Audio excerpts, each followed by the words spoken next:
I heard Boston Garden was famous for doing that. Yeah, man. Before they fixed the locker rooms, yeah, I heard all the secrets that the Celtics used to do to opponents. Heard all of them.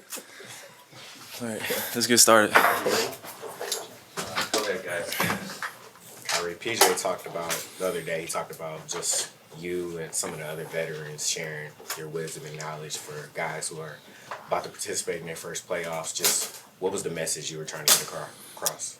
I mean, just to have a great approach and a great mentality and be prepared for war, metaphorically, right? Just, it's the hardest, most difficult time to win ball games because, you know the other team well, you know their tendencies, their habits, and after game one, it's pretty much adjustments and just go into the internal kind of layer where you're just trying not to get too ahead of yourself. You're trying to take one game at a time, 1 minute at a time. So you just got to be balanced, stay focused, limit the distractions, and just do what you've been doing since you were a kid and have fun doing it. So our young guys will be prepared, but until they go through it, they won't have any idea what it's like. So I'm excited for them and to be alongside them, to lead them. So I had that in my first playoff series when we were playing against the Celtics when I was 24. So my first game went pretty well. We won, and I just look back at those moments to use them as examples for the young guys. So just it's nothing to be nervous about. We've been playing basketball our whole lives. We ended the season really well, so we have confidence going into the playoffs, and just got to err on the side of that. Do you get nervous anymore in big games? Yeah, I get some nerves. Yeah, but I think I do my best to transmute it into a strength and just allow it to drive me instead of consume me. Because in the past, I've definitely been very anxious, very nervous for games, and it could get the best of me mentally. How are you feeling Game 7 in 2016 heading into that shot? Man, just right moment, right time, great move. Yeah, just one of those historical moments that I was poised and ready for. This is what me and my dad used to practice in the backyard pretty often, and that's what I really take my mind to in those moments in playoff series, just going one-on-one, imagining myself going against some of the greatest of all time. And I like the challenge for our first series going against, 4 future Hall of Famers and getting a chance to see where we stack up. That's really exciting. We've seen you hit shots like that this season. You think about the Nuggets game and that insane lefty that Yeah. you hit. What makes you successful in those clutch moments? It's just the trust in the basketball gods, as they say. Really just trust in the preparation. And, I think you guys have heard me say it throughout the season, just the hours that no one sees. The 12:30 lifts at night, the 1 a.m. lifts, waking up early, stretching, just doing all the things necessary to make sure I'm taking care of myself mentally, spiritually, emotionally, and physically. And just going on about my day and letting basketball be a release and a creative expression, and also a healthy challenge for me to raise the bar every single time I go out there.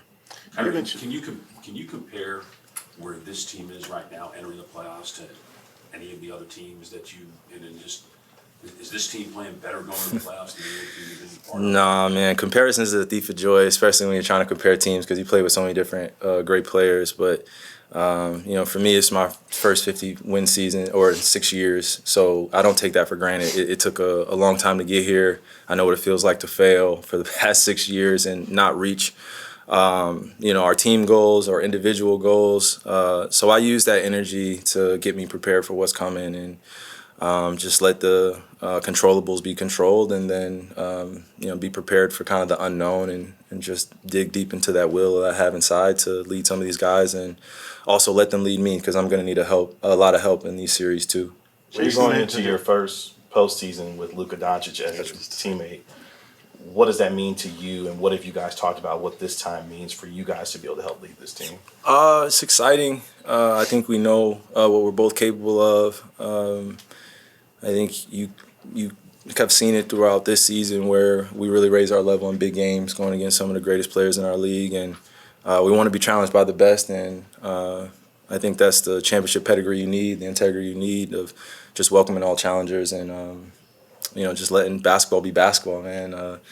And again, the most important thing is just limit distractions. Don't bring in that extra stuff to the court. And at the end of that 48 minutes, then it's just one game. Not it's the first of four, so we just got to take it one day at a time. Along those lines, Jason the other day had an interesting take about your role in legacy, that if you played in a game with the four best players ever to set foot on the planet, after that game, they'd still be talking about something you did. So I'm wondering what kind of, is that come naturally, or what kind of flair, how do you get that sort of a flair?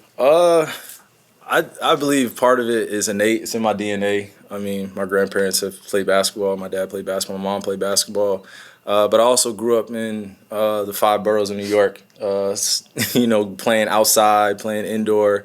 And that's what I grew up around, was that entertainment, level of basketball, going out to the park and just trying different moves. And some of the greatest moves I've ever made, no one's ever seen, So a lot of those habits have come over time of just learning how to have the entertainment. But the most important thing is leaving out of there with a win and doing it on both ends of the floor and maximizing on your potential. So if you can do it out one of those flashy moves, as they say, that's what they call it back in the day, flashing moves. We just call it, a vibe, just something that we do out here now, just get into the bag or get into a bucket. You try to marry the balance of being able to practice those enough where it just becomes innate and it just looks normal. I think if we watched me back in the '60s, I think I probably I don't know what type of legacy I would have had, if people would have saw me dribbling the way I was dribbling. But I think what I like to think back to is the guys who came before me who really set that standard and really tried to push the bounds of creative expression on the basketball court. It enables me to be who I am. Do you feel like you've partnered well in your life, or have other people partnered well with you?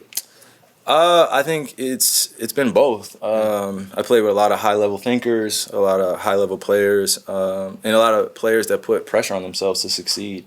That sometimes can help or hinder certain partnerships. So I've learned just how to be more mature in my approach to people's emotions, and I think I like to lean in on the side of connecting through our love of the game and our love of winning and our love of competing at a very high level. And win, lose, or draw, I'm still gonna love you, and that matters. When you say that to somebody, just go out and do your best, and no matter what, win, lose, or draw, we're good. We're brothers. Kyrie, what have you guys gotten from a defensive standpoint this season from Derrick Jones? Oh man, he's improved tremendously. He was already a great defender, but now that he has other guys alongside of him that also love to play defense, no disrespect to any of his other teammates, other teams, I just think he has guys behind him that really empower him to be liberated as a defender. You got to let guys like that roam. You got to let guys like that take healthy risk and just try to have his back as much as possible, and also give him a break when he needs it. He goes extremely hard for us on the defensive end, so we try to reward him on the offensive end by giving him opportunities to be successful as well. Kyrie, obviously Jason Kidd received some criticism last year. This year I think he's done a great job of helping turn things around. What have you thought about his performance with the Mavericks? What do you mean criticism? Last year, when you guys struggled a little bit, he received some criticism just from outside. Oh yeah, I think every head coach is going to receive criticism. He's one of the leaders of the team, and a lot of our wins and losses, he takes a lot of the responsibility, and I just commend him for that, and I love him for it. But us as players, we want to protect him, and we want to be successful for all of us because all of our legacy is on the line at this point. I think if you look at some of the guys on our team, we've dealt with a lot of naysayers, a lot of critics, a lot of noise, just like other teams, but I think specifically with us. Somehow I was called a chaos agent for a little bit, and there was this narrative that I'm a locker room cancer, and all these things that ended up becoming just these run-a-show media pundits, and I didn't want to be the butt of anyone's joke, and I don't mind being the butt of anyone's jokes, but not at the expense or consequence of my teammates' success and our success as an organization. So I've just taken a lot of hits, learned how to hit back, learned how to protect myself, learned how to protect my brothers and my sisters, and keep the main thing the main thing. Kyrie, going back to the partnership topic, you and LeBron obviously go all the way in 2016. Are there, what if any similarities do you find in the tandem with Luka that give you belief you can do the same thing?